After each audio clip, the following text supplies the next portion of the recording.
نحمده ونصلي على رسوله الكريم اما بعد اعوذ باللہ من الشیطان الرجیم بسم اللہ الرحمن الرحیم لقد كان لكم في رسول الله أسوة حسنة وقال تبارك وتعالى في القرآن المجيد والفرقان الحميد لقد رضي الله عن المؤمنين إذ يبايعونك تحت الشجرة صدق الله العظيم وبلغنا رسوله النبي الكريم ونحن على ذلك لمن الشاهدين والشاكرين والحمد لله رب العالمين۔ میرے انتہائی معزز محترم بھائیوں، دوستوں، بزرگوں، الحمدللہ اللہ تعالیٰ کا میرے اور آپ پر خاص فضل ہوا، رحم ہوا کہ اس نے ہمیں اپنے گھر میں آنے کی توفیق عطا فرمائی، اور پھر اس سے بڑی شفقت رحمت اللہ تبارک و تعالیٰ کی یہ ہوئی کہ اللہ تبارک و تعالیٰ نے مجھے اور آپ کو اپنے پیارے لاڈلے انتہائی محبوب پیغمبر آخری نبی حضرت محمد مصطفیٰ صلی اللہ علیہ وسلم کے ذکر خیر کے لیے جمع ہونے کی توفیق عطا فرمائی۔ اللہ تبارک و تعالی سے دعا ہے اللہ تبارک و تعالی ہماری اس حاضری کو اور نبی پاک صلی اللہ علیہ وسلم کے ذکر خیر کے لیے جمع ہونے کو اپنی بارگاہ میں قبول و منظور فرمائے۔ الحمدللہ ہمارا یہ سیرت کا سفر چل رہا ہے، نبی پاک صلی اللہ علیہ وسلم کی مکی زندگی حیات طیبہ کا دور مکمل ہو چکا، مدنی دور کا آغاز ہو چکا ہے۔ نبی کریم صلی اللہ علیہ وسلم جب ہجرت کر کے مدینہ طیبہ تشریف لائے تو صحابہ کرام فرماتے ہیں ہر طرف روشنی ہی روشنی پھیل گئی۔ آپ کی آمد سے مدینہ کے اندر جتنے انصار صحابہ کرام رضی اللہ عنہم تھے ان کو اتنی خوشی ہوئی کہ اس سے پہلے کبھی ان کو ایسی خوشی نہیں ملی تھی۔ اللہ تبارک و تعالی نے صحابہ کرام رضی اللہ تعالی عنہم کے دل کے اندر بڑی محبت آپ صلی اللہ علیہ وسلم کی پیدا فرمائی، اور اسلام پھیلنا شروع ہو گیا۔ جیسا کہ پہلے بھی عرض کیا تھا کہ جب نبی کریم صلی اللہ علیہ وسلم مدینہ طیبہ تشریف لے گئے تو وہاں یہودیوں کے 3 قبیلے آباد تھے، ایک بنو قینقاع، دوسرا بنو نذیر اور تیسرا بنو قریظہ۔ ان یہودی قبائل نے جب دیکھا کہ اسلام کی روشنی دن بدن پھیلتی جا رہی ہے تو ان کو اپنی چودراہٹ کے لالے پڑ گئے۔ انہوں نے تھوڑا سا ہلنا جلنا شروع کیا تو نبی کریم صلی اللہ علیہ وسلم نے بڑی بصیرت سے کام لیا، دل کی آنکھ سے اللہ تعالیٰ نے ان کو دکھا دیا کہ یہ شرارت کرنے لگے ہیں، تو آپ صلی اللہ علیہ وسلم نے ان قبائل کو جمع کیا اور ان کے ساتھ چند معاہدے کر لیے۔ یہ طے ہو گیا کہ ہم مل جل کے رہیں گے، باہر سے آنے والے دشمن کا مل کے مقابلہ کریں، تم پر کوئی وار کرے گا ہم تمہارے ساتھ، ہم پر کوئی وار کرے گا تم ہمارے ساتھ۔ چند باتیں پیارے نبی صلی اللہ علیہ وسلم نے اپنی پیاری زبان نبوت سے ایسی ان کو کہیں فرمائیں کہ ان کے دل مطمئن ہو گئے۔ اس کے بعد 2 سن 1 ہجری کے اندر مسجد نبوی کی تعمیر ہوئی، اذان کی تعلیم ہوئی، اور کچھ چھوٹے چھوٹے واقعات پیش آئے، آگے سن 2 ہجری کے اندر جو سب سے اہم واقعہ پیش آیا وہ آپ حضرات کے گوش گزار کیا کہ غزوہ بدر کا واقعہ پیش آیا، جو اسلام اور کفر کی فیصلہ کن جنگ تھی، جس کے ذریعے دودھ کا دودھ پانی کا پانی ہو گیا۔ لوگوں کو پتہ چل گیا کہ اللہ تعالیٰ کی مدد و نصرت کس کے ساتھ ہے۔ اس کے بعد ایک واقعہ قبلہ کی تبدیلی کا پیش آیا کہ پہلے مسلمانوں کا قبلہ بیت اللہ شریف تھا، مکہ المکرمہ کے اندر جو خانہ خدا ہے وہ قبلہ تھا، پھر اللہ تبارک و تعالی نے اس کو تبدیل کر کے بیت المقدس بنا دیا تھا۔ تو سن 2 ہجری کے اندر مدینہ طیبہ میں آنے کے بعد یہ تقریباً 16 سے 17 مہینے کے اندر بیت المقدس کو تبدیل کر کے دوبارہ بیت اللہ شریف کو قبلہ بنا دیا گیا۔ نماز نبی کریم صلی اللہ علیہ وسلم کے پیچھے صحابہ کرام ادا فرما رہے تھے، اور نماز کے دوران ہی قبلہ بدلنے کا حکم آیا، اور نماز کے دوران ہی اپنے چہرے صحابہ کرام رضی اللہ تعالی عنہم نے نبی کریم صلی اللہ علیہ وسلم کے ساتھ بیت المقدس سے بیت اللہ شریف کی طرف کر لیے۔ آج وہاں پہ مسجد بنی ہوئی ہے، اس مسجد کا نام ہے مسجد قبلتین، 2 قبلوں والی مسجد۔ تو انہوں نے ایک طرف چھوٹا سا اوپر بلندی پہ محراب کا نشان بنایا ہوا ہے اس چیز کے لیے کہ پہلے قبلہ اس طرف تھا۔ یہ واقعہ پیش آیا سن 2 ہجری میں۔ اس کے علاوہ کچھ احکام جو اس سن 2 ہجری کے اندر آئے اللہ تعالیٰ کی طرف سے، ان میں سے ایک رمضان المبارک کے روزے، وہ سن 2 ہجری کے اندر فرض ہوئے۔ روزوں کے بعد صدقہ فطر جو عید الفطر کے دن ہم ادا کرتے ہیں، عید کی نماز پہ جانے سے پہلے وہ اس کے لیے اللہ تعالیٰ کا حکم آیا۔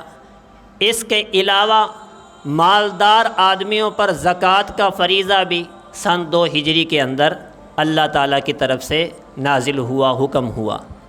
اس کے علاوہ اسی 2 ہجری کے اندر ہی عید الفطر اور عید الاضحیٰ کی نمازیں بھی آپ صلی اللہ علیہ وسلم نے صحابہ کرام کو پہلی دفعہ پڑھائیں اور خطبہ بھی دیا۔ اس دور میں 2 ہجری کے اندر وہ جو یہودیوں کے 3 قبیلے تھے، ان میں سے قبیلہ بنو قینقاع، وہ جو معاہدہ ہوا تھا ہجرت کے فوراً بعد، وہ اس معاہدہ سے پھر گئے۔ آپ صلی اللہ علیہ وسلم تو جو وعدہ فرما لیں، اپنے شاگردوں کو تعلیم یہ دی ہے کہ وعدے سے پیچھے نہیں ہٹنا۔ آپ صلی اللہ علیہ وسلم تو کسی قیمت پیچھے نہیں ہٹ سکتے تھے۔ تو بنو قینقاع اس معاہدے سے پھر گئے، تو آپ صلی اللہ علیہ وسلم نے ان کے مقابلے کے لیے اقدام کیا، تو وہ اپنے قلعے کے اندر جا کے بند ہو گئے، چھپ گئے۔ 15 دن تک صحابہ کرام رضی اللہ تعالی عنہم نے ان کا محاصرہ کیا۔ 15 دن کے بعد وہ تنگ ہو کر وہاں سے شام چلے گئے، ان سے جان چھوٹ گئی۔ یہ واقعہ جو 2 ہجری کے اندر خاص پیش آیا ہے۔ اس کے بعد سن 3 ہجری کا زمانہ آتا ہے۔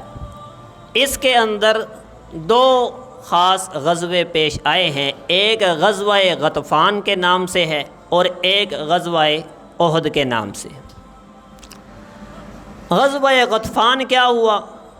وہ غزوہ بدر میں جب کفار کو شکست ہوئی تو دل میں آگ تو لگی ہوئی تھی، ہمارے بڑے بڑے سردار مارے گئے، تھوڑے سے لوگوں سے ہماری اتنی بڑی فوج شکست کھا گئی، شرم سے ڈوب مرنے کی بات ہے۔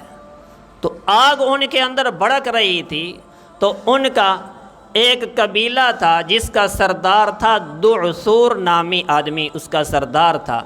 اس نے اپنے قبیلے کے افراد کو تیار کیا، اس نے کہا کہ ہم جا کر محمد صلی اللہ علیہ وسلم پر معاذ اللہ جا کے حملہ کرتے ہیں۔ 450 افراد اس کے ساتھ تھے، حملے کے لیے آیا۔ نبی کریم صلی اللہ علیہ وسلم نے صحابہ کرام کو تیار کیا، چلو اس کا مقابلہ کرتے ہیں۔ جب اس کو پتہ چلا کہ وہ بھی تیار ہیں تو وہ پہاڑیوں کے اندر چھپ گئے، ڈر گئے۔ آپ صلی اللہ علیہ وسلم کو اطمینان ہو گیا کہ یہ مقابلے کے لیے نہیں آئیں گے۔ آپ صلی اللہ علیہ وسلم صحابہ کرام کو لے کے واپس آ گئے، بغیر جنگ کے ہی اللہ تعالیٰ نے فتح عطا فرما دی۔ اس کے بعد جو اہم واقعہ اس میں پیش آیا، اس جنگ سے جب آپ صلی اللہ علیہ وسلم واپس ہو رہے تھے تو راستے میں بارش آئی۔ آپ صلی اللہ علیہ وسلم کے کپڑے جو تھے وہ بھی لباس وہ بھی گیلا ہو گیا، تو آپ صلی اللہ علیہ وسلم نے لباس اتار کے خشک ہونے کے لیے درخت کے ساتھ لٹکایا اور خود اس کے سائے کے اندر لیٹ گئے۔ اب یہی جو دعسور آدمی تھا، قبیلہ غطفان کا سردار، اس نے جب دیکھا کہ یہ اکیلا سویا ہوا ہے، اس نے کہا کہ اب موقع ہے اس کا میں کام تمام کرتا ہوں۔ اس نیت سے وہ تلوار لے کر آپ صلی اللہ علیہ وسلم کے سر مبارک کے پاس آ کے کھڑا ہو گیا۔ اتنے میں آپ صلی اللہ علیہ وسلم کی بھی آنکھ مبارک کھل گئی۔ کہنے لگا، بتا اے محمد، آج تجھے میرے ہاتھ سے کون بچائے گا؟ آپ صلی اللہ علیہ وسلم لیٹے ہوئے ہیں، کوئی تیر تلوار پاس نہیں ہے، اور یہ اوپر کھڑا ہو کے تلوار لے کے کہہ رہے آج تجھے کون بچائے گا؟ نبی پاک صلی اللہ علیہ وسلم نے بڑے اطمینان کے ساتھ بڑے دبے لہجے میں جواب دیا کہ میرا اللہ مجھے بچائے گا۔ یہ الفاظ پیارے نبی صلی اللہ علیہ وسلم کی مبارک زبان سے نکلے اور اس آدمی پہ لرزہ طاری ہو گیا، تلوار ہاتھ سے نیچے گر گئی، اور تلوار آپ صلی اللہ علیہ وسلم نے اٹھا لی۔ آپ صلی اللہ علیہ وسلم کھڑے ہوئے اور فرمایا کہ اب تو بتا تجھے کون بچائے گا؟ اس کی تو زبان سے کوئی لفظ ہی نہ نکلے، خدا پہ تو یقین اس کا تھا نہیں۔ تو آپ صلی اللہ علیہ وسلم کو کہنے لگا کہ مجھے کوئی بھی نہیں بچا سکتا، مجھے معاف کر دیں۔ آپ صلی اللہ علیہ وسلم نے اپنے جان کے اس دشمن کو معاف فرما دی۔ جیسے ہی آپ صلی اللہ علیہ وسلم نے اسے معاف فرمایا، آپ صلی اللہ علیہ وسلم کے اس سلوک کو دیکھ کر اس نے کلمہ پڑھا اور مسلمان ہو گیا۔ یہ غزوہ غطفان اور اس کی تھوڑی سی داستان ہے۔ اس کے بعد جو غزوہ پیش آیا وہ غزوہ احد ہے۔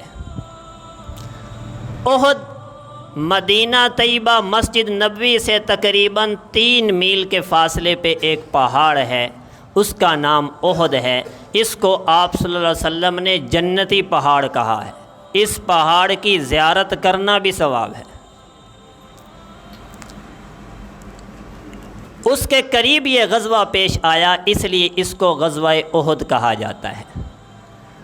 وجہ اور سبب اس کی بھی یہی تھی کہ کفار کے دل میں شکست کی آگ بھڑکی ہوئی تھی، اور وہ انتظار میں تھے کہ ہم نے بدلہ لینا ہے اپنا، 70 ہمارے سردار مارے گئے ہیں، بدلہ لینا ہے۔ تو اس آگ نے ان کو جو سینے میں بھڑک رہی تھی اپنے مکہ المکرمہ سے نکالا اور جنگ لڑنے کے لیے تیار کر دیا۔ نبی کریم صلی اللہ علیہ وسلم کے چچا حضرت عباس رضی اللہ تعالی عنہ مکہ المکرمہ میں موجود تھے۔ انہوں نے کفار کی ان ساری باتوں اور مشوروں کا ایک خط کے ذریعے نبی پاک صلی اللہ علیہ وسلم کی طرف پیغام بھیج دیا کہ یہ جنگ کے لیے آ رہے ہیں۔ آپ صلی اللہ علیہ وسلم نے صحابہ کرام سے مشورہ کیا اور جنگ کی تیاری کر لی۔ مشورہ یہ ہوا کہ شہر میں رہ کر، مدینہ طیبہ میں رہ کر جہاد کریں یا شہر سے باہر نکل کے، طے یہ ہوا جی باہر نکل کے جہاد کیا جائے۔ تو آپ صلی اللہ علیہ وسلم احد پہاڑ کے پاس تشریف لے گئے۔ وہاں پہ احد پہاڑ صحابہ کرام رضی اللہ تعالی عنہم کی پشت کی جانب تھا۔ آپ صلی اللہ علیہ وسلم کو ایک طرف سے یہ خطرہ تھا کہ کفار پیچھے سے حملہ نہ کر دیں، تو اس کے لیے آپ صلی اللہ علیہ وسلم نے 50 صحابہ کرام کا ایک دستہ پہاڑ کی تھوڑی سی اونچی جگہ پر مقرر کر دیا کہ تم یہاں پہ کھڑے ہو جاؤ، تم نے جب تک میں نہ کہوں یہاں سے نہیں ہلنا۔ کیوں کھڑے ہو جاؤ؟ تاکہ پیچھے سے کافر آ کر ہم پر حملہ نہ کر سکے۔ ان کے امیر حضرت عبداللہ بن جبیر مقرر کر دیے گئے۔ یہ تیر انداز تھے، سارے 50 کے 50 افراد بڑے تیر انداز تھے۔ جنگ شروع ہوئی، بڑی گھمسان کی لڑائی ہوئی۔ اللہ تبارک و تعالی نے کفار کے قدم اکھاڑ دیے اور کفار بھاگنے پر مجبور ہو گئے۔ ان کا جو مال غنیمت تھا صحابہ کرام رضی اللہ تعالی عنہم نے وہ جمع کرنا شروع کر دی۔ جو دستہ پہاڑ پر موجود تھا، انہوں نے جب دیکھا کہ کفار بھاگ چکے ہیں تو وہ بھی صحابہ کرام رضی اللہ تعالی عنہم کے ساتھ تعاون کے لیے، مدد کے لیے، مال جمع کرنے کے لیے نیچے تشریف لے آئے۔ ان کے جو امیر تھے حضرت عبداللہ بن جبیر رضی اللہ تعالی عنہ، انہوں نے سمجھایا کہ بھائی آپ صلی اللہ علیہ وسلم کا حکم یہ تھا کہ تم نے یہاں سے نہیں ہلنا۔ تو ان ساتھیوں نے جواب دیا کہ بھائی آپ صلی اللہ علیہ وسلم کے فرمان کا مطلب یہ تھا کہ جب تک جنگ ہو رہی ہے، جہاد ہو رہا ہے، تم نے نہیں ہلنا۔ اب تو جہاد ختم ہو چکا ہے۔ چنانچہ یہ سوچ لے کر وہ حضرات نیچے اتر آئے۔ حضرت عبداللہ بن جبیر اور ان کے ساتھ چند ساتھی صرف اوپر رہ گئے۔ حضرت خالد ابن ولید رضی اللہ تعالی عنہ، جن کو سیف اللہ کا لقب دیا گیا، اللہ تعالیٰ کی تلوار، جتنے جہاد کے اندر انہوں نے شرکت کی ہے، کہیں بھی شکست نہیں کھائی اسلام لانے کے بعد۔ اس وقت تک یہ مسلمان نہیں ہوئے تھے، یہ کفار کے لشکر میں تھے، بڑے تیز ترار، بڑے سمجھدار، ذہین فتین آدمی تھے، جنگ کے طریقوں کار سے اچھے طریقے سے واقف تھے۔ انہوں نے جب دیکھا کہ پہاڑ کے اوپر جو دستہ مقرر تھا وہ اوپر سے اتر چکا ہے، انہوں نے اپنے ساتھیوں کو ساتھ ملایا اور پہاڑ سے پیچھے کی جانب سے حملہ کر دیا۔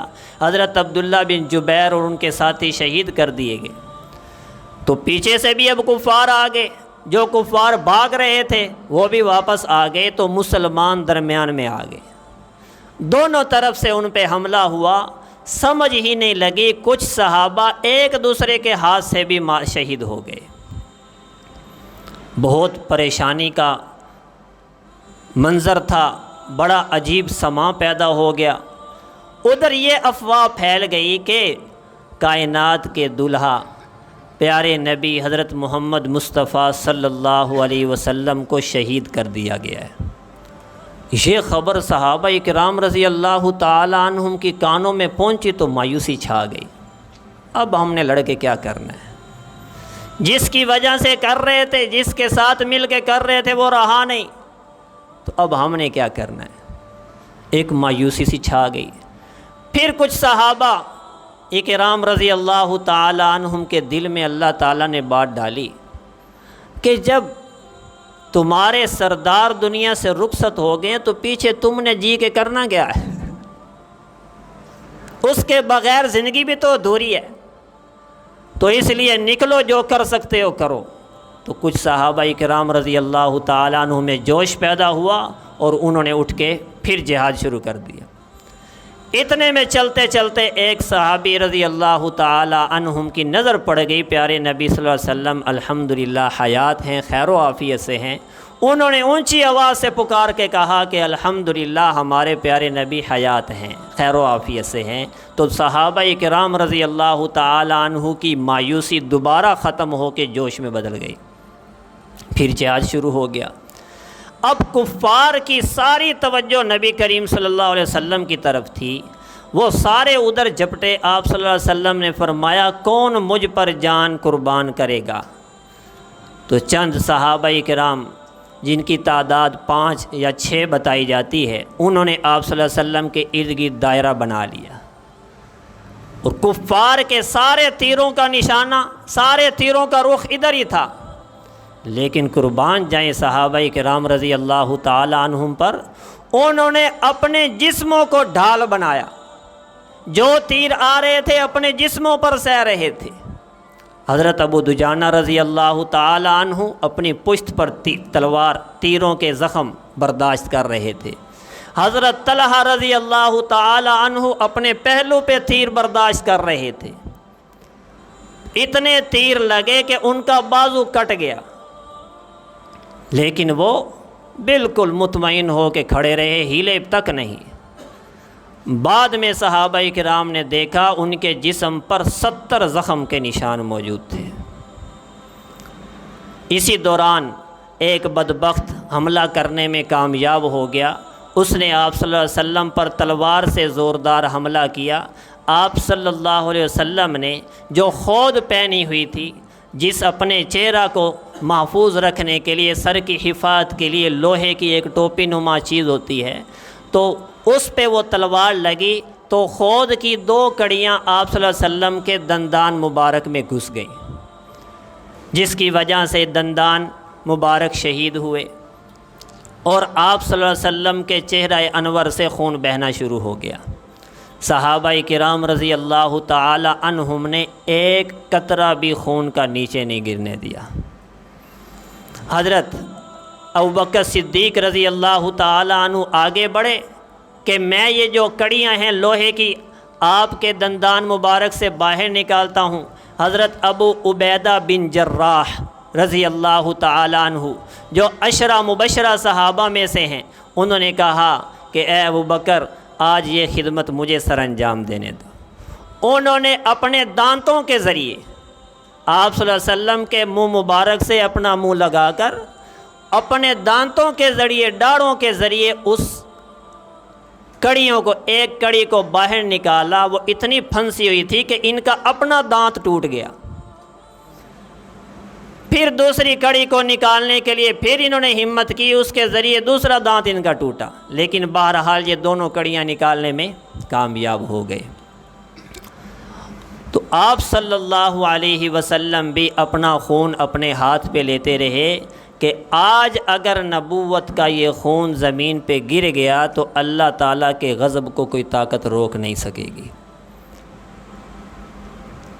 تو اس کے بعد یہ سلسلہ ختم ہوا، کفار وہاں سے بھاگ گئے۔ یہ وقتی ایک شکست صحابہ کرام کو ظاہری طور پہ ہوئی، اس کے علاوہ کسی جہاد غزوے کے اندر یہ شکست کا سامنا نہیں ہوا۔ اور اس کی وجہ کیا بنی تھی؟ وہ صحابہ کرام رضی اللہ تعالی عنہ کو جو آپ صلی اللہ علیہ وسلم کی بات سمجھنے میں تھوڑی سی غلط فہمی ہوئی تھی، کہ وہ یہ سمجھے تھے کہ آپ صلی اللہ علیہ وسلم کا یہ حکم مبارک صرف اس وقت تک تھا جب تک جہاد جاری ہے۔ تو اس تھوڑی سی غلط فہمی کی وجہ سے یہ وقتی طور پہ تھوڑا شکست کا سامنا کرنا پڑا۔ بہرحال اللہ تعالیٰ نے نبی پاک صلی اللہ علیہ وسلم کی حفاظت فرمائی۔ اس کے اندر 70 صحابہ کرام شہید ہوئے، جس میں آپ صلی اللہ علیہ وسلم کے چچا حضرت حمزہ رضی اللہ تعالی عنہ، جن کو سید الشہداء اہل الجنہ، سید الشہداء جن کو کہا جاتا ہے، سارے شہیدوں کے سردار، وہ بھی اس غزوہ کے اندر شہید ہوئے۔ ان 70 صحابہ، یہ سارے 70 صحابہ کرام ابھی بھی احد پہاڑ کے پاس آرام فرما رہے ہیں۔ اس کے علاوہ اس 3 ہجری کے اندر جو اہم واقعات پیش آئے، آپ صلی اللہ علیہ وسلم نے 2 نکاح فرمائے ہیں۔ ایک حضرت عمر ابن خطاب رضی اللہ تعالی عنہ کی بیٹی حضرت حفصہ رضی اللہ تعالی عنہا سے، اور دوسرا حضرت زینب بنت خزیمہ رضی اللہ تعالی عنہا سے آپ صلی اللہ علیہ وسلم نے نکاح فرمایا۔ اور اسی 3 ہجری کے اندر حضرت حسن ابن علی رضی اللہ تعالی عنہ کی ولادت باسعادت ہوئی۔ آگے سن 4 ہجری کا زمانہ شروع ہوا، تو اب دوسرا یہودیوں کا جو قبیلہ تھا، قبیلہ بنو نذیر، اس نے آپ صلی اللہ علیہ وسلم کے ساتھ دھوکہ بازی کی، وہ جو معاہدہ تھا اس معاہدے سے پھر گئے۔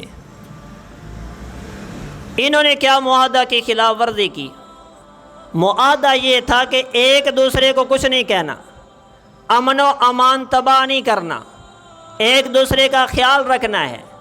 لیکن آپ صلی اللہ علیہ وسلم کسی کام کے لیے قبیلہ بنو نذیر کے علاقہ میں تشریف لے گئے تو انہوں نے آپ صلی اللہ علیہ وسلم کو فرمایا کہ آپ تشریف رکھیں، ابھی ہم آپ کو مشورہ کر کے بتاتے ہیں۔ اور ساتھ ہی انہوں نے ایک آدمی کے ذمہ لگا دیا کہ تم اوپر جاؤ اور اوپر سے بھاری پتھر وہ اوپر سے گرا دینا تاکہ یہ نیچے آ کر دنیا سے رخصت ہو جائیں گے۔ آپ صلی اللہ علیہ وسلم کو بٹھا دیا دیوار کے ساتھ جہاں پہ وہ بڑا بھاری پتھر اوپر پڑا ہوا تھا، اور اس آدمی کو کہہ دیا کہ تو جا اوپر سے پتھر گرا دینا۔ اور آپ صلی اللہ علیہ وسلم کو کیا کہہ کے جا رہے ہیں کہ ہم مشورہ کر کے آپ کو بتاتے ہیں۔ اللہ تعالیٰ نے وحی کے ذریعے نبی پاک صلی اللہ علیہ وسلم کو اطلاع فرما دی کہ ان کی یہ سازش ہے۔ آپ صلی اللہ علیہ وسلم وہاں سے اٹھ کر چلے گئے، اس طرح ان کی یہ سازش ناکام ہو گئی۔ پھر آپ صلی اللہ علیہ وسلم نے ان کے خلاف اقدام کی کوشش کی تو یہ بھاگنے لگے، تو قبیلہ بنو قریظہ اور مکہ کے جو کافر تھے انہوں نے ان کو اکسایا، بھاگنے کی کیا ضرورت ہے، ہمت کرو۔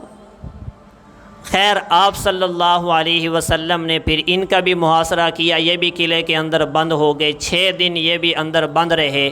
پھر تنگ آ کر انہوں نے کہا جی ہمیں خدا کے لیے یہاں سے جانے دیں، ہم آپ کو کچھ نہیں کہتے، ہمیں یہاں سے جانے دیں۔ تو آپ صلی اللہ علیہ وسلم نے ان کو وہاں سے نکلنے کی اجازت دے دیجیے، وہاں سے نکل کر خیبر چلے گئے۔ ایک یہ واقعہ پیش آیا۔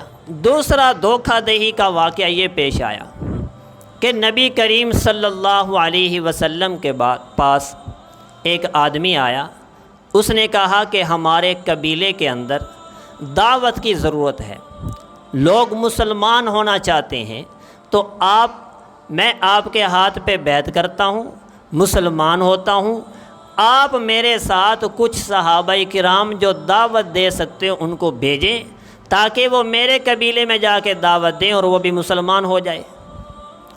آپ صلی اللہ علیہ وسلم نے فرمایا کہ بھائی دیکھ لو، یہ نہ ہو کہ وہاں کے لوگ ان کو تنگ کریں۔ اس نے کہا جی نہیں، وہ جو نجد کا علاقہ ہے وہاں کا بڑا سردار وہ میرا چچا زاد بھائی ہے، کوئی مسئلہ ہی نہیں ہے، کس نے چھیڑنا ان کو، یہ محفوظ رہیں گے۔ آپ صلی اللہ علیہ وسلم نے وہاں پہ دعوت کے لیے اور ان کو قرآن پاک کی تعلیم دینے کے لیے 70 صحابہ کرام جو کہ حافظ قرآن تھے ان کو وہاں بھیج دیا، لیکن ان بدبختوں نے وہی سازش کر کے ان 70 کے 70 صحابہ کرام کو شہید کر دیا۔ یہ دوسرا جو دھوکہ دہی کا واقعہ اس سن 4 ہجری کے اندر پیش آیا، اس کو بیر معونہ کا واقعہ کہا جاتا ہے، اور اس 4 ہجری میں حضرت حسین ابن علی رضی اللہ تعالی عنہ کی ولادت ہوئی۔ اس کے بعد آگے 5 ہجری کا زمانہ شروع ہوتا ہے، تو اس کے اندر جو سب سے اہم غزوہ پیش آیا اس کا نام ہے غزوہ احزاب اور غزوہ خندق۔ احزاب حزب کی جمع ہے، جماعت اور گروہ کو کہتے ہیں۔ اس کو غزوہ احزاب اس لیے کہا جاتا ہے کہ اس کے اندر مکہ سے لے کر مدینہ طیبہ تک، مکہ المکرمہ سے لے کر مدینہ طیبہ تک جتنے کافر قبیلے تھے سارے آپ صلی اللہ علیہ وسلم کے خلاف جنگ لڑنے کے لیے اکٹھے ہو گئے تھے۔ سب نے اکٹھ کر لیا تھا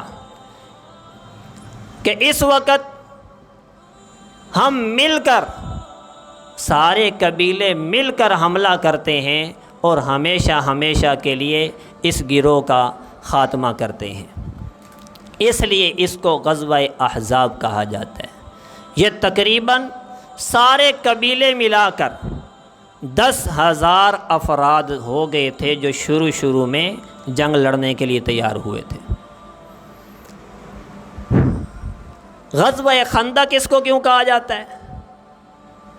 غزوہ خندق اس لیے کہا جاتا ہے کہ جب نبی کریم صلی اللہ علیہ وسلم کو یہ خبر ملی کہ سارے زمانے کے بدبخت کفار جمع ہو کر ہم پہ چڑھائی کرنا چاہتے ہیں، تو آپ صلی اللہ علیہ وسلم نے مشورہ کیا کہ اتنے سارے لوگوں کا مقابلہ کرنا ظاہراً مشکل ہو جائے گا، تو کیا کیا جائے؟ مشورہ کیا صحابہ کرام رضی اللہ تعالی عنہم کے ساتھ۔ تو ان صحابہ کرام میں ایک صحابی تھے جن کا نام حضرت سلمان فارسی رضی اللہ تعالیٰ عنہ، یہ فارس کے رہنے والے تھے، بہت بڑی ان کی عمر تھی، بڑے تجربہ کار تھے، کئی علاقے گھومے ہوئے تھے، کئی جنگیں انہوں نے دیکھی ہوئی تھی، بادشاہوں کے طریقہ کار سے واقف تھے کہ کس کس طریقے سے وہ اپنی حفاظت کرتے آئے ہیں۔ انہوں نے آپ صلی اللہ علیہ وسلم کو فرمایا، یا رسول اللہ میرے ذہن میں اللہ تعالیٰ نے ایک مشورہ ڈالا ہے۔ وہ مشورہ یہ ہے کہ آپ مدینہ طیبہ کے ارد گرد خندق کھدوا دیں۔ خندق کھدوانے کا فائدہ یہ ہوگا کہ کفار ہم تک پہنچ ہی نہیں سکیں گے۔ جب وہ ہم تک پہنچ ہی نہیں سکیں گے، انتظار کر کر کے ذلیل ہو کے خود بخود واپس چلے جائیں گے۔ آپ صلی اللہ علیہ وسلم کو ان کا یہ مشورہ بڑا پسند آیا۔ جس طرف سے کفار کے آنے کا راستہ تھا اس طرف خندق کھدوا دی گئی۔ 6 دن لگے اس خندق کے کھودنے پر، 6 دن، 5 گز گہرائی تھی اس خندق کی اور تقریباً اتنی ہی اس کی چوڑائی تھی۔ یہ خندق لمبی خندق کھود دی گئی۔ اس کے اندر صحابہ کرام کو دقت بھی بڑی ہوئی، پریشانی بھی بڑی ہوئی۔ آپ صلی اللہ علیہ وسلم نے صحابہ کرام کے ساتھ مل کر یہ مکمل خدمت انجام دی۔ حتیٰ کہ اس دوران ایک واقعہ یہ پیش آیا کہ ایک پتھر چٹان، بڑی سخت چٹان آگے آ گئی۔ صحابہ کرام کدالیں مار کوشش کر، وہ اپنی جگہ سے ہلتی نہیں تھی۔ باری باری کئی صحابہ کرام نے ہمت کی، کوشش کی، لیکن وہ چٹان اپنی جگہ سے نہ ہلی۔ تو اس موقع پر ایک معجزہ پیش آیا کہ وہ چٹان جو کتنے صحابہ کرام رضی اللہ تعالی عنہم کی کوششوں کے باوجود نہیں ہلی تھی، نبی پاک صلی اللہ علیہ وسلم کے ایک وار کرنے سے وہ ٹوٹ گئی۔ یہ معجزہ اس موقع پر پیش آیا۔ صحابہ کرام رضی اللہ تعالی عنہم کو بڑی پریشانی پیش آئی اس غزوے کے اندر، باوجود خندق کھدوانے کے، اس لیے کہ مسلسل جنگ کے میدان میں تھے۔ 15 دن تک کفار آ کے خندق کی دوسری طرف کھڑے ہیں اور یہ صحابہ کرام اس طرف کھڑے ہیں مدینہ طیبہ شہر کی جانب، دوسری طرف کفار کھڑے ہیں۔ اگر وہ پھیلانگ تو نہیں سکتے تھے، لیکن تیروں کے ذریعے جنگ جہاد تو ہو رہا تھا۔ تو اس کے اندر 3 دن صحابہ کرام کو فاقہ سے گزارنا پڑا، کھانے پینے کا کوئی سامان ہی نہیں تھا،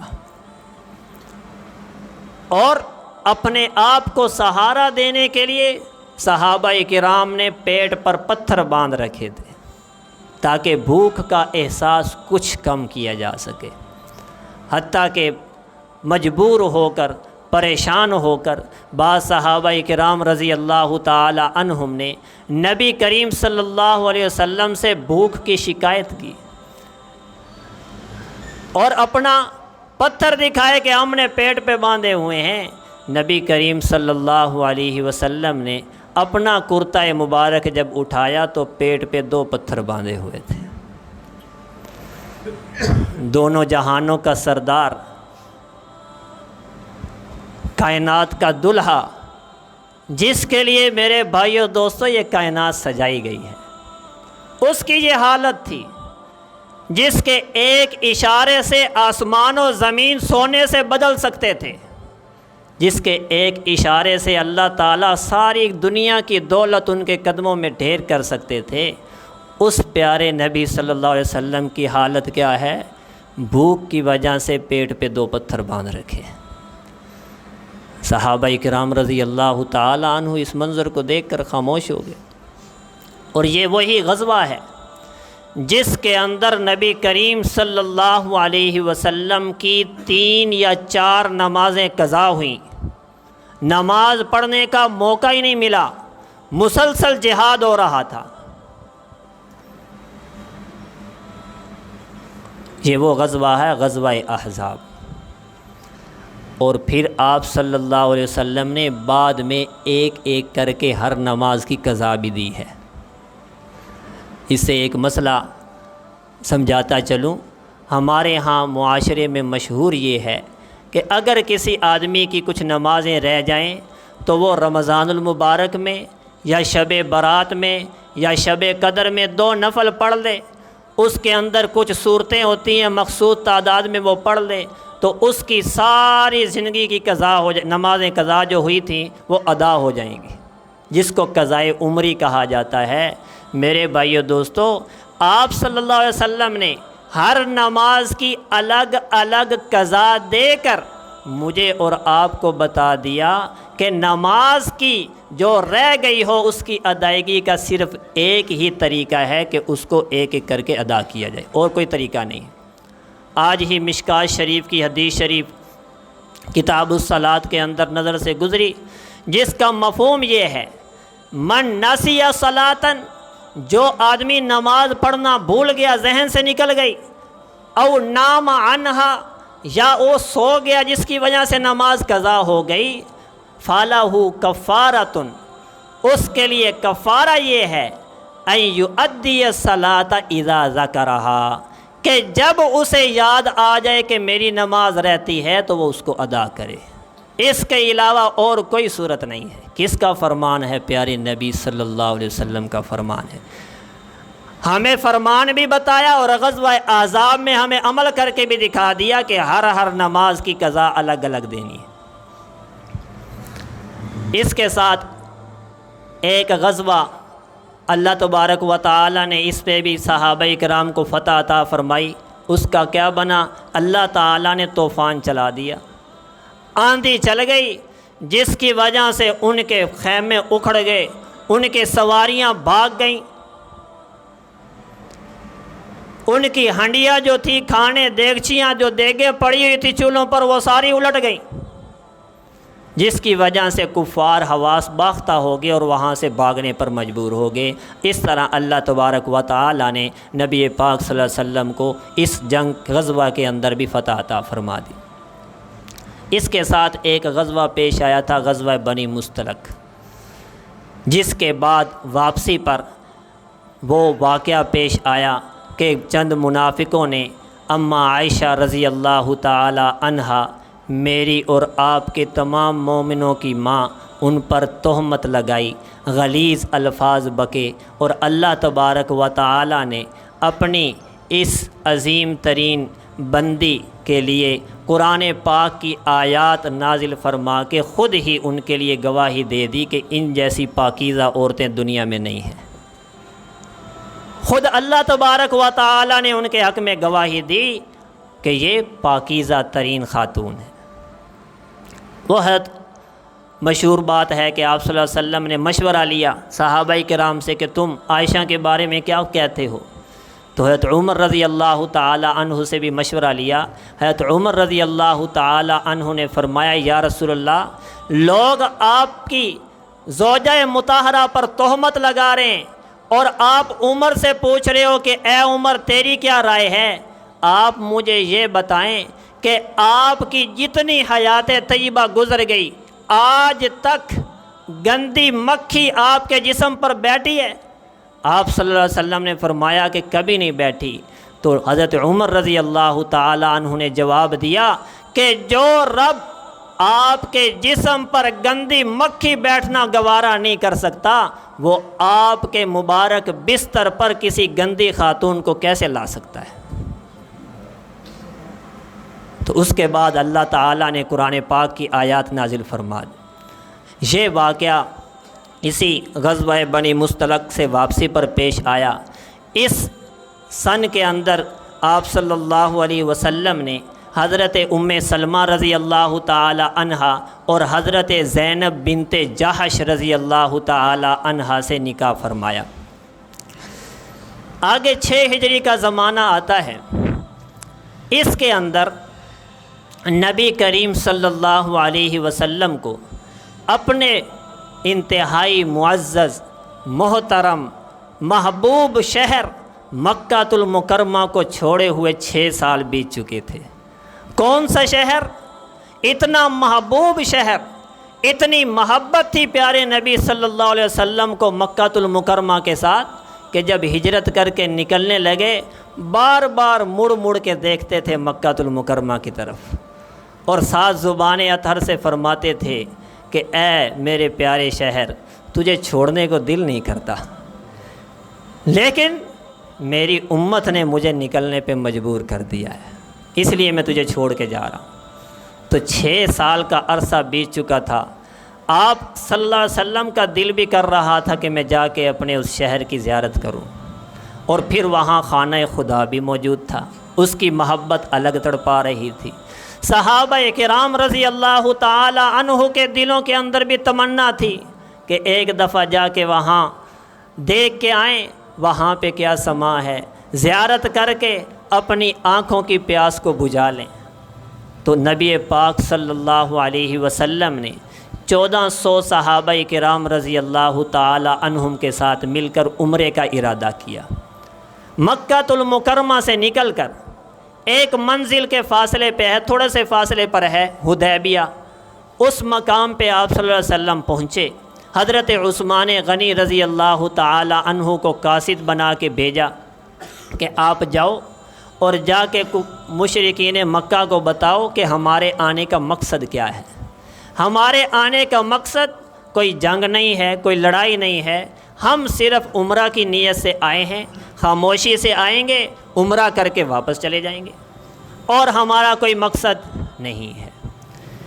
یہاں پہ کوئی جنگ تو نہیں ہوئی، اور مشرکین مکہ نے اجازت بھی عمرے کی نہیں دی، بلکہ صلح معاہدہ کے لیے ایک آدمی بھیج دیا آپ صلی اللہ علیہ وسلم کی طرف کہ معاہدہ کریں۔ معاہدے کے لیے آدمی آیا تو چند شرائط اس میں طے ہو گئیں۔ پہلی شرط معاہدے کی یہ تھی کہ اس سال آپ عمرہ نہیں کر سکتے، آپ کو واپس جانا پڑے گا۔ صلح کون کر رہا ہے؟ کفار۔ اور شرائط جو لکھوا رہے ہیں وہ ساری مسلمانوں کے خلاف۔ اس سال تم عمرہ نہیں کر سکتے۔ دوسری شرط، اگلے سال عمرہ کے لیے آ سکتے ہو، لیکن کھلا اسلحہ ساتھ لے کے نہیں آ سکتے۔ تیسری شرط، صرف یہاں پہ آ کے 3 دن رہ سکو گے، اس سے زیادہ رہنے کی اجازت نہیں ہوگی، یہاں سے واپس جانا ہوگا۔ چوتھی شرط، یہ معاہدہ 10 سال کے لیے ہے۔ پانچویں شرط، اس دوران اگر کوئی مسلمان، اگر کوئی کافر، ہمارے مذہب کا آدمی مکہ سے نکل کر مسلمان ہو کر مدینہ آ گیا تو آپ اس کو اپنے پاس ٹھہرانے کے مجاز نہیں ہوں گے، آپ پر لازم ہوگا کہ آپ اس کو واپس بھیجیں۔ اور اس دوران اگر کوئی مسلمان مدینہ طیبہ سے ہمارا مذہب کو قبول کر کے مکہ آ گیا تو ہم اسے واپس نہیں بھیجیں گے۔ ساری شرائط وہ لگائیں جو مسلمانوں کے خلاف تھیں۔ صحابہ کرام رضی اللہ تعالی آپ صلی اللہ علیہ وسلم فرماتے کہ جی ٹھیک ہے ٹھیک ہے ٹھیک ہے۔ صحابہ کرام رضی اللہ تعالی عنہ کو ناگوار بھی محسوس ہوا۔ حضرت عمر رضی اللہ تعالی عنہ تھوڑا سا بولے بھی یا رسول اللہ یہ ساری شرائط ہمارے خلاف ہیں، لیکن آپ صلی اللہ علیہ وسلم نے فرمایا کہ اللہ تعالیٰ کا حکم ہے، اللہ تعالیٰ نے مجھ سے وعدہ کیا ہے کہ وہ ہمیں فتح مبین عطا کرے گا، تو اس لیے میں اللہ کے حکم سے یہ صلح کر رہا ہوں۔ تو تمام صحابہ کرام رضی اللہ تعالی عنہم نے آپ صلی اللہ علیہ وسلم کی اس بات کو قبول کیا اور خاموش ہو گئے۔ اس صلح کا اللہ تبارک و تعالی نے صحابہ کرام اور مسلمانوں کو، پیارے نبی صلی اللہ علیہ وسلم کو فائدہ کیا دیا؟ ایک تو یہ صلح فتح مبین کا نشان اور علامت تھی، واضح دلیل تھی فتح مبین کی، اس لیے کہ جو کفار آج تک، جب سے آپ صلی اللہ علیہ وسلم نے نبوت کا دعویٰ کیا تھا 16-17 سال بیت چکے تھے، مسلسل مسلمانوں کے خون کے پیاسے تھے، مسلسل تکبر اور غرور کے بھرے ہوئے تھے، ایک لمحے کے لیے بھی مسلمانوں کا سکون سے رہنا برداشت نہیں کرتے تھے، انہوں نے سر جھکا لیے اور خود صلح کے لیے تیار ہو گئے۔ یہ فتح مبین کی سب سے بڑی نشانی تھی۔ ایک تو فائدہ یہ ہوا کہ ان کے سر جھک گئے، دوسرا فائدہ یہ ہوا کہ نبی کریم صلی اللہ علیہ وسلم اور صحابہ کرام کو مکہ المکرمہ کے مشرکین کے ساتھ، کفار کے ساتھ جو ملنے کی اجازت نہیں تھی، اس بہانے یہ اجازت مل گئی، موقع مل گیا کہ آپ ملاقات کر سکتے ہیں، کوئی مسئلہ نہیں ہے۔ تو صحابہ کرام رضی اللہ تعالیٰ عنہ کو، مسلمانوں کو بڑے لمبے عرصے کے بعد کفار کے ساتھ ملنے جلنے کا اور اپنی اسلام کی حقانیت سمجھانے کا موقع ملا، اور اس تھوڑے سے عرصے میں بڑے تیزی سے لوگ مسلمان ہوئے۔ اس کا اندازہ آپ یوں لگائیں کہ اب تک 2500 سے 3000 کے لگ بھگ مسلمان ہوئے تھے لوگ، نبوت کے وقت سے لے کر 16 سال گزر گئے، 15-16 سال میں 2500-3000 لوگ مسلمان ہوئے تھے، اور جب مکہ فتح ہوا ہے تو آپ صلی اللہ علیہ وسلم کے ساتھ 10,000 صحابہ کرام، صرف فوجی لشکر ساتھ تھا۔ یہ جو تھوڑا سا موقع ملا نا مسلمانوں کو مشرکین کے ساتھ ملنے جلنے کا، اپنا حقانیت دکھانے کا، اخلاق دکھانے کا، اس کا یہ اثر تھا۔ اور تیسرا، آپ صلی اللہ علیہ وسلم کو دوسرے ممالک کے بادشاہوں کی طرف خطوط لکھنے کا موقع ملا، اپنا دعوت، اپنی پیغام پہلی مرتبہ ملک سے باہر دوسرے ممالک میں اپنی دعوت اور پیغام پہنچانے کا موقع ملا۔ تو الغرض اس طرح اخلاق کے ذریعے نبی پاک صلی اللہ علیہ وسلم کے، صحابہ کرام رضی اللہ تعالی عنہم کے اس حسن سلوک کے ذریعے اللہ تعالیٰ نے اسلام کو ترقیاں عطا فرمائی۔ اس سے ایک بہت بڑے اشکال کا بھی جواب نکلتا ہے۔ اشکال یہ کیا جاتا ہے کہ جی اسلام تو تلوار کے زور سے پھیلا ہے، اسلام تو تلوار کے زور سے پھیلا ہے۔ میرے بھائیو دوستو، اس کا ایک اندازہ تو ہم اس سے ہی لگا لیں کہ صلح حدیبیہ، کفار صلح کر رہے ہیں، آپ صلی اللہ علیہ وسلم نہیں کر رہے، اور شرائط ساری مسلمانوں کے خلاف ہیں۔ اگر تلوار چلانی ہوتی تو آپ صلی اللہ علیہ وسلم نے کو پتہ تھا کہ اس وقت یہ کفار دبے ہوئے ہیں، تبھی تو صلح کے لیے تیار ہوئے ہیں، تو آپ صلی اللہ علیہ وسلم اسی وقت تلوار سونت لیتے۔ لیکن آپ صلی اللہ علیہ وسلم نے ساری شرائط جو اپنے خلاف تھی مان کر صلح کی ہے۔ یہ حسن سلوک ہے یا یہ تلوار ہے؟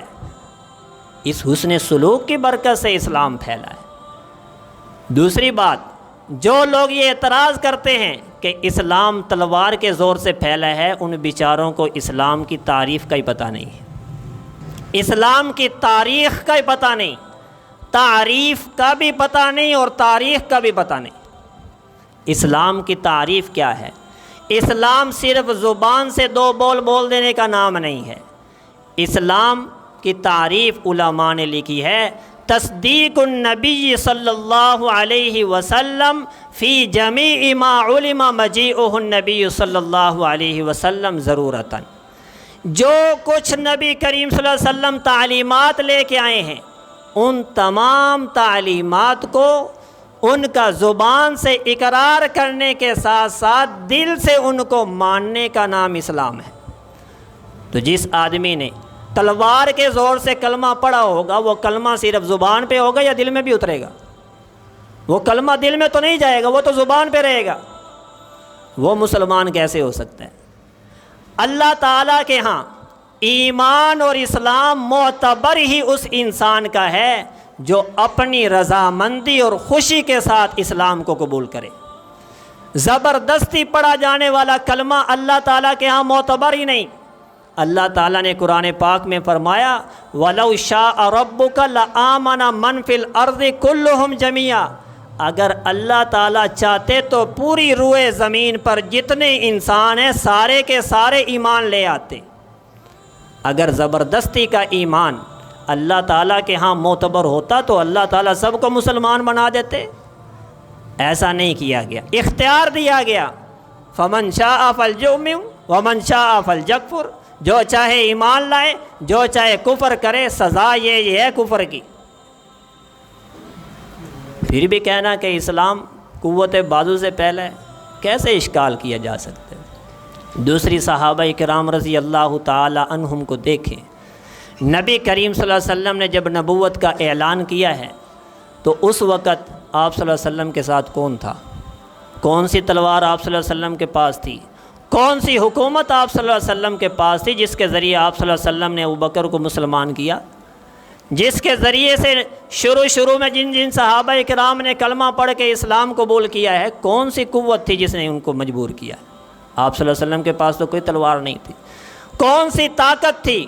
13 سال صحابہ کرام مصیبتیں تکلیفیں برداشت کرتے رہے، اپنے اعزاء و اقارب کو چھوڑنا برداشت کیا، لیکن نبی پاک صلی اللہ علیہ وسلم کا دامن چھوڑنا گوارا نہیں کیا۔ کون سی تلوار تھی جس نے ان کو اس پہ مجبور کیا؟ تلوار کے ذریعے دل میں محبت اترتی ہے۔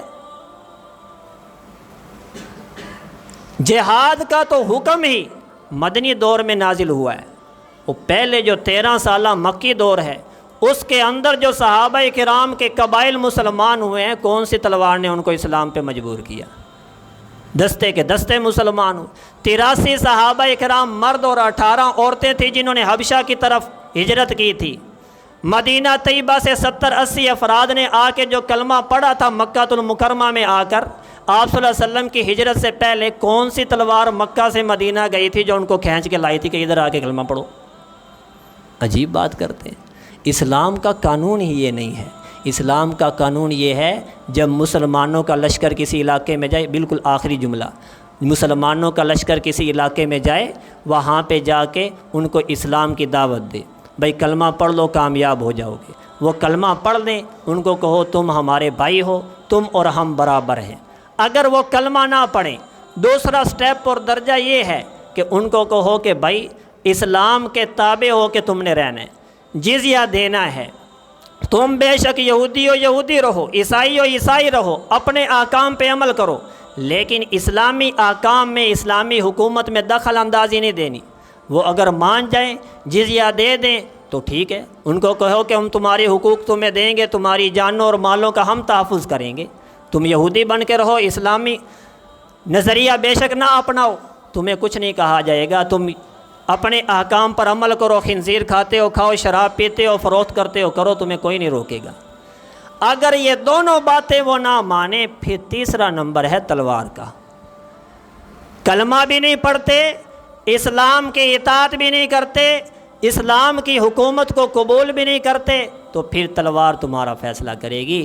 اگر اسلام تلوار سے پھیلنا ہوتا تو سب سے پہلا حکم ہی تلوار کا آتا، یا پہلے 2 درجے موقع دیا جاتا؟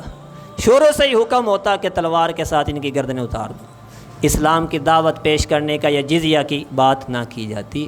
تو اس لیے جن حضرات کو شبہ ہے ان کو اسلام کی تعریف اور اسلام کی تاریخ پڑھنی چاہیے، تو ان کا یہ شبہ دور ہو جائے گا۔ اللہ تبارک و تعالی سے دعا ہے اللہ تعالیٰ میرا اور آپ کا مل بیٹھنا قبول فرمائے، اور آپ صلی اللہ علیہ وسلم کی ایک ایک ادا کو اپنی زندگی میں لانے کی توفیق عطا فرمائے۔ وآخر دعوانا الحمدللہ رب العالمین۔